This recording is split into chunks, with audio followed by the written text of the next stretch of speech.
si on part à la base de la F1, mon premier moteur que j'ai conduit, c'est un 8 cylindres.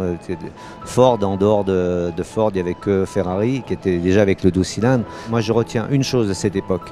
Quand Keith Duckworth, qui était le patron de Ford Cosworth à l'époque, nous a amené un moteur développement qui fait 470 chevaux. Et il nous a dit quelque chose dont je me rappellerai toute ma vie, c'est, vous voyez ce moteur, c'est l'aboutissement de ce qu'on peut faire. On ne pourra pas aller plus loin. 6 ans après, en 86, on a eu la période des moteurs les plus puissants du monde, c'est-à-dire à peu près 1400 chevaux, pour un moteur d'1,5 litre, ce qui correspondait à peu près à un moteur de 4L à l'époque, turbo-compressé.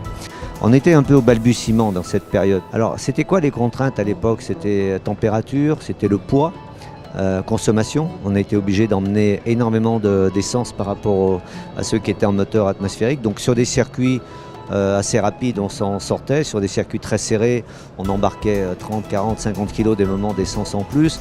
Donc on ne pouvait pas. Et bon, fiabilité des turbos, les turbines, ça marchait roulait tellement vite que. Et tout ça, toute cette technologie, on l'a améliorée, on l'a développée pour arriver justement en 86 à des moteurs très fiables. Aujourd'hui, avec les connaissances qu'on a sur le plan aéro, notamment, dans Formule 1, on aurait le moteur d'équivalent des années 80, on ferait une voiture incroyable, parce qu'elle serait légère, elle serait très affinée. Moi j'ai connu V8, V10, V12 et turbo, et plusieurs sortes de turbo. Et aujourd'hui on a un moteur incroyablement abouti, qui est un hybride avec 2 systèmes moteur électrique. On va avoir normalement moins de CO2. On a encore beaucoup à faire là-dessus, parce qu'il ne faut pas que les voitures soient trop lourdes non plus. Il y a des normes extrêmement compliquées, donc c'est aussi pour ça qu'on va dans l'hybridation. Elles ne sont pas toujours objectives, hein. Moi je retiens à le préciser, je ne partage pas à 100% tout ce qui a été fait, mais ça va dans le sens de l'histoire, et puis il faut aussi croire au progrès. On a un pontage avec